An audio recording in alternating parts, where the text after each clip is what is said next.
Hello everyone. How are you? I hope you all are fine. आज हम लोग national institute of open schooling का secondary course social science book 1 का module 1 India and the world through the ages lesson 6 religious and social awakening in colonial India जो कि history का chapter है। आज हम लोग इसका बचा हुआ पार्ट कवर अप करने वाले हैं, तो चलिए शुरू करते हैं। Hello, dear students. Now we are going to read about Muslim reform movement.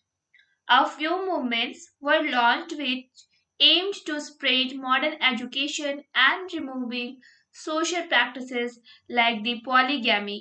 The Mohammedan Literacy Society of Calcutta was founded by Abdul Latif in 1863.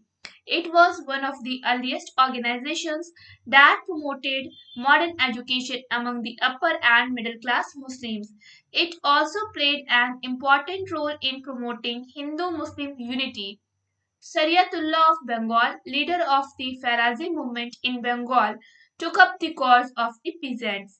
He also condemned the evils of the caste system among the Muslims.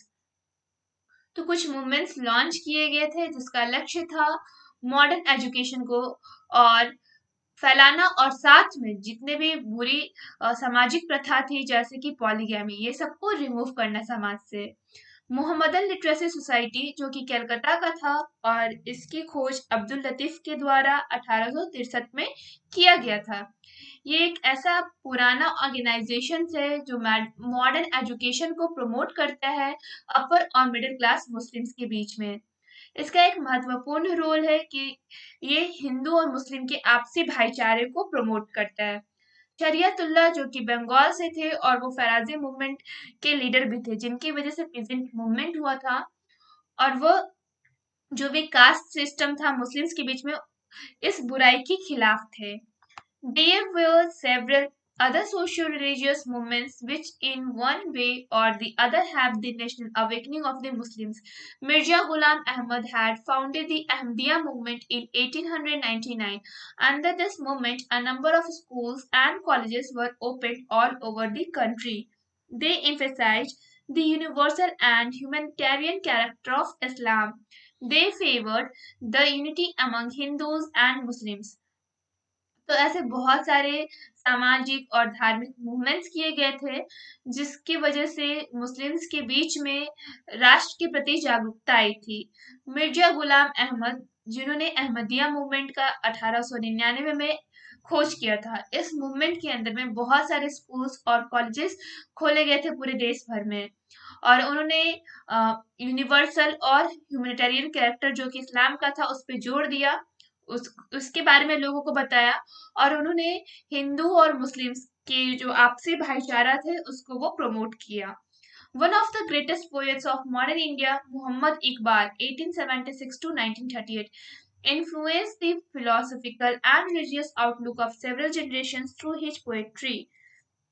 तो modern India के एक सबसे महान कवि हैं मोहम्मद इकबाल जिन्होंने philosophical और religious outlook जो कि अहमदिया मूवमेंट से प्रभावित है। इस चीज से वो प्रभावित होकर बहुत सारे कविताओं की रचना की है उन्होंने। The next one is the Akali Reform Movement. The formation of the two Sikh Sahabs at Amritsar and Lahore in the 1870s was the beginning of religious reform movement among the Sikhs. The setting up of Khalsa College in Amritsar in 1892 had promoted Gurumukhi, Sikh learning and Punjabi literature. The college was set up with help from the British. In 1920, the Akali movement, which rose in Punjab, started the cleansing of the management of the Gurudwaras or Sikh shrines. A powerful satyagraha in 1921 against the Mahants forced the government to pass a new Gurudwara Act in 1925. With the aid of this act and by direct action, they freed the sacred places from the control and domination of corrupt Mahants. तो दो सिंह साहब का formation हुआ था अमृतसर और लाहौर में 1870 में, जिससे कि जो रिलीजियस रिफॉर्म हुआ था मूवमेंट वो सिखों के बीच का था। इन्होंने खालसा कॉलेज का अमृतसर में 1892 में सेट किया, जिसमें जो गुरुमुखी है उसको प्रमोट किया गया था। इससे जो सिख थे वो पंजाबी सिख लिटरेचर को आराम से सीख पाए। जो कॉलेज था उनका सेटअप किया गया था ब्रिटिश की हेल्प से। 1920 में अकाली मूवमेंट चलाया गया था पंजाब में, जिसमें जो लोग हैं वो क्या करते थे, जो गुरुद्वारा या फिर जो सिखों का जो तीर्थ स्थल है उसकी साफ सफाई और मैनेजमेंट करते थे। एक पावरफुल सत्याग्रह हुआ था 1921 में, जो कि महंत के विरोध में किया गया था। और जो सरकार है, जो गवर्नमेंट है, उसे एक नया गुरुद्वारा एक्ट 1925 में पास करना पड़ा था, जिसमें ये जो एक्ट है वो डायरेक्ट एक्शन में आया और जितने भी जो पवित्र प्लेसेस है, पवित्र जगह है, वो महंत के भ्रष्टाचारी जो महंत थे उनके कंट्रोल और डोमिनेशन से छुड़वाया गया, आजाद करवाया गया। Reform movement among the Parsis. Nehruji, Furdonji, Dadabhai Nehruji, S.S. Bengali and others began religious reforms among the Parsis in Mumbai in the middle of the 19th century. In 1851, they founded the Rahnumai Mazdaya Snan Sabha or Religious Reform Association. They played an important role in the spread of education, especially among girls. They also campaigned against the orthodox practices in Parsi religion. In course of time, the Parsis became one of the most progressive sections of Indian society. Yes, तो जो नैरोजी फुरदौन जी थे, दादा भाई Naoroji, S Bengali और भी बहुत सारे ऐसे लोग थे जो धर्म का सुधार करते हैं पारसी के बीच में मुंबई में। और ये कब हुआ था? 19th सेंचुरी के मध्य में। 1851 में उन्होंने रहनुमाई मजदयास्नान सभा का फाउंडेशन रखा और उन्होंने इसमें रिलीजियस रिफॉर्म एसोसिएशन किया। ठीक है, कि इसमें धर्म से रिलेटेड सुधार किए गए थे। उन्होंने एक महत्वपूर्ण किरदार को अदा किया था एजुकेशन को फैलाने में, स्पेशली लड़कियों के बीच। और उन्होंने बहुत सारे ऐसे कट्टरपंथी प्रैक्टिसेस किए जाते थे पार्सल रिलीजन में, उसके विरोध में कैंपेन लगाया। और साथ में जो पारसीज थे वो इस कैंपेन की वजह से, इनके रिफॉर्म की वजह से जो पारसी थे वो इंडियन सोसाइटी में धीरे धीरे प्रोग्रेस करने लगे, उन्नति करने लगे थे। Now based on your understanding try to solve in text question 6.2।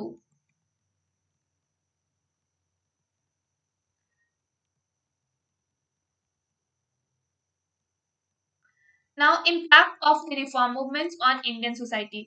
हम लोगों ने अभी तक पढ़ा कि अलग अलग धर्मों में अलग अलग लोग आकर के और समाज सुधारने का और धर्म के नाम पे जो भी अंधविश्वास फैला हुआ था उसके विरोध में जागरूकता फैलाया लोगों के बीच में। अब हम लोग देखेंगे क्या कि उसका क्या प्रभाव पड़ा है, ऐसे जो समाज सुधारक मूवमेंट्स किए गए थे उसके भारतीय समाज पे क्या प्रभाव पड़ा, हम लोग उस चीज को पढ़ने वाले हैं। The reform movements were able to create socio-religious consciousness among the Indians during the 19th century. All these movements laid stress on rational understanding of social and religious ideas and encouraged a scientific and humanitarian outlook.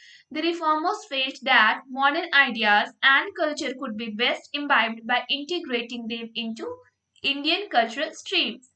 The introduction of modern education guided the Indians towards a scientific and rational approach to life. All the movements worked to improve women's status and criticize the caste system, especially the practice of untouchability. These movements looked for social unity and strived towards liberty, equality and fraternity. तो ये जो reform movement थे इससे क्या create हुआ? Social religious consciousness, लोगों में धर्म के नाम पे और समाज के नाम पे जागरूकता फैली इंडियंस में 19वीं शताब्दी के बीच में। और ये जितने भी मूवमेंट्स थे वो रेशनल अंडरस्टैंडिंग किस पे बेस्ड था? सबसे ज्यादा समाज पे और धर्म के नाम पे। और इससे लोग जो थे वो साइंटिफिक महत्व को समझे, वैज्ञानिक को माने, विज्ञान को माने और साथ में जो मानवीय मूल थे उनको भी उन्होंने माना कि किस प्रकार से हमें अपना बिहेव को सुधारना और किस प्रकार से हमें अपने सोसाइटी को आगे बढ़ाना है। ये जो समाज सुधारक थे वो मॉडर्न आइडियाज और कल्चर को एक साथ मिक्स करके और इंडियन कल्चर स्ट्रीम्स में डालना चाहते थे, लोगों को आगे डेवलप करवाना चाहते थे।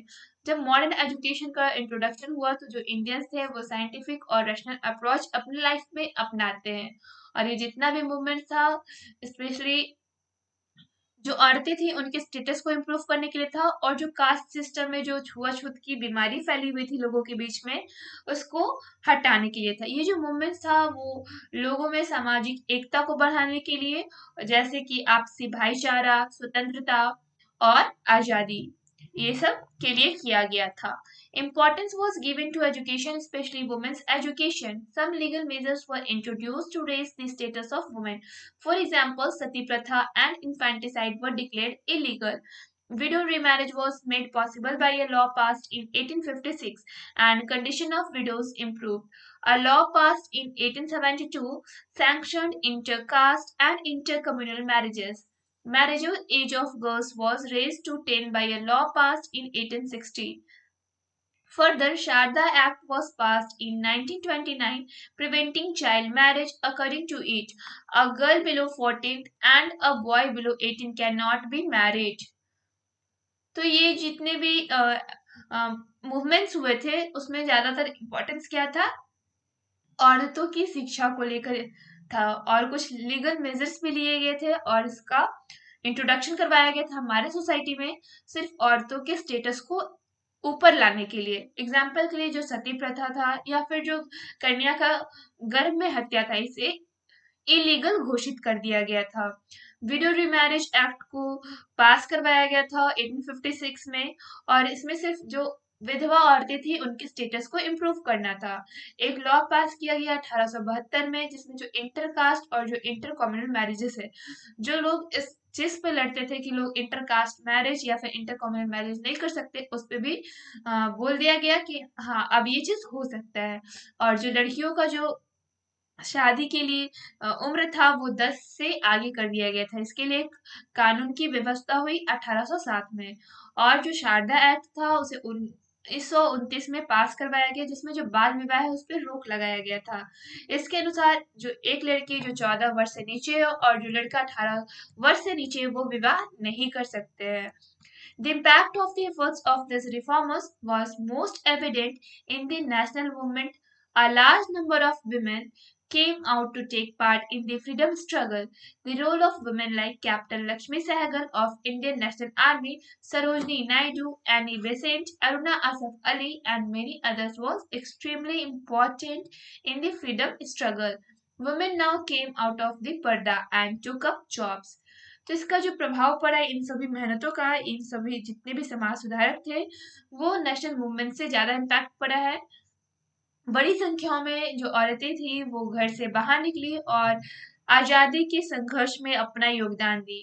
कुछ हम ऐसी औरतें हैं इनका महत्वपूर्ण रोल रहा है, जैसे कि captain Lakshmi Sahgal Indian National Army से थी, सरोजनी नायडू, एनी बेसेंट, अरुणा आसफ अली, और भी ऐसी कई औरतें थी जिनका आजादी के संघर्ष में बहुत ज्यादा इम्पोर्टेंट रोल रहा है। जो औरतें थी वो पर्दा से बाहर निकली और अपने अपने जॉब्स को करना स्टार्ट कर दी। The persistent efforts of the reformers had immense impact on the society. The religious reform movements instilled in the minds of Indians greater self-respect, self-confidence, and pride in their country. These reform movements helped many Indians to come to terms with the modern world. People became more conscious of their identity as Indian. It was ultimately responsible for their united struggle against the British in the freedom movement of India. तो ये जो लगातार मेहनत चल रही थी समाज सुधारकों की ओर से, तो इसका एक बहुत ज्यादा गहरा प्रभाव पड़ा था हमारे समाज के ऊपर। ऐसे जो धार्मिक सुधार मूवमेंट्स किए गए थे वो लोगों के दिमाग में छप चुकी थी, और जो लोग थे वो अपना सेल्फ रेस्पेक्ट को मानने लगे और उनके अंदर सेल्फ कॉन्फिडेंस गया, और अपने देश पे उन्होंने गर्व करना शुरू किया। ये जो रिफॉर्म मूवमेंट्स था इससे बहुत सारे जो इंडियंस थे वो मॉडर्न वर्ल्ड की ओर धीरे धीरे डेवलप करना, प्रोग्रेस करना स्टार्ट कर देते हैं। जो लोग थे वो अब जागरूक हो चुके थे अपने पहचान को लेकर कि हाँ वो एक भारतीय है। और ये किस चीज के लिए रिस्पॉन्सिबल है, तो जो लोग हैं उन्होंने एक साथ एकजुट होकर, चाहे वो किसी भी धर्म से हो, किसी भी कास्ट से बिलोंग करते हो, उन्होंने सब एक साथ मिलकर और आजादी की लड़ाई के लिए लड़ा, ब्रिटिश सरकार के विरोध में, ताकि जो हमारा भारत है वो आजाद हो सके। In the 20th century and especially after 1990, the Indian national movement became the main propagator of social reform. Indian languages were used to reach the masses. They also used novels, dramas, short stories, poetry, and press, and in the 1930s used the cinema to spread their views. The movements promoted the feelings of self-confidence, self-respect, awareness, and patriotism, and thereby developed a feeling of national consciousness. Do you remember reading some of the novels and seeing some films related to independence movement? For a beginning, start making a list of some such authors and their book.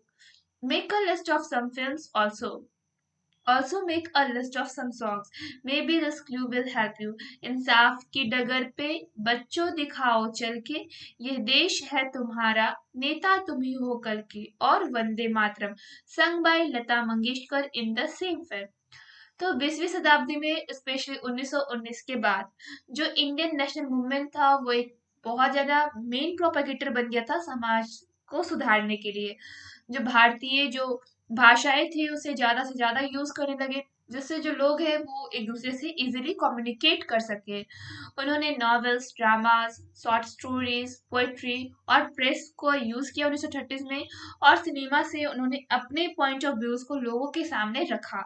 ये जो movement था वो self confidence, self respect, awareness और देशभक्ति, patriotism को promote किया, जिससे जो लोग हैं उनके मन में भारतीय होने की और राष्ट्रीय जागरूकता फैलाने के लिए इन सब चीजों का यूज किया गया था। क्या आपको याद है कि आपने कभी ऐसा नॉवेल पढ़ा हो या फिर कोई ऐसा फिल्म देखा हो जो इंडिपेंडेंस मूवमेंट से रिलेटेड हो?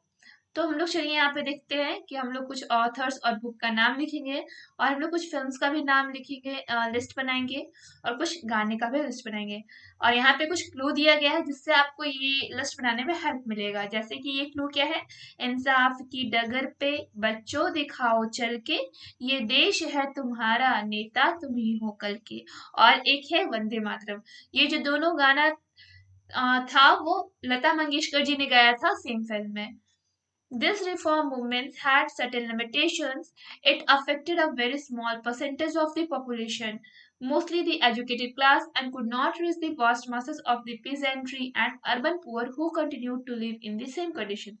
तो ये जो समाज सुधारक मूवमेंट्स किए गए थे बहुत ही इसका ज्यादा लिमिटेशंस रह गया, क्योंकि ये बहुत ही कम मात्रा में लोगों को अफेक्ट कर पाया। बहुत ही जनसंख्या जितनी भी थी उससे बहुत ही कम मात्रा में लोगों के पास पहुंचा। मोस्टली जो एजुकेटेड क्लास थे उनके पास ही ये बातें पहुंच पाई, लेकिन जो ऐसे लोग थे जो किसान थे या फिर अ, गरीब थे अर्बन एरियाज में, वो फिर भी सेम कंडीशंस में ही रह रहे थे, उन पे इस मूवमेंट का कोई भी प्रभाव नहीं पड़ पाया। फाइनली चैप्टर कंप्लीट हो चुका है। नेक्स्ट वीडियो में नेक्स्ट चैप्टर कवर होगा। तब तक के लिए इस चैप्टर का इंटेक्स क्वेश्चन और टर्मिनल एक्सरसाइज बनाने का प्रयास करें। ये है टर्मिनल एक्सरसाइज,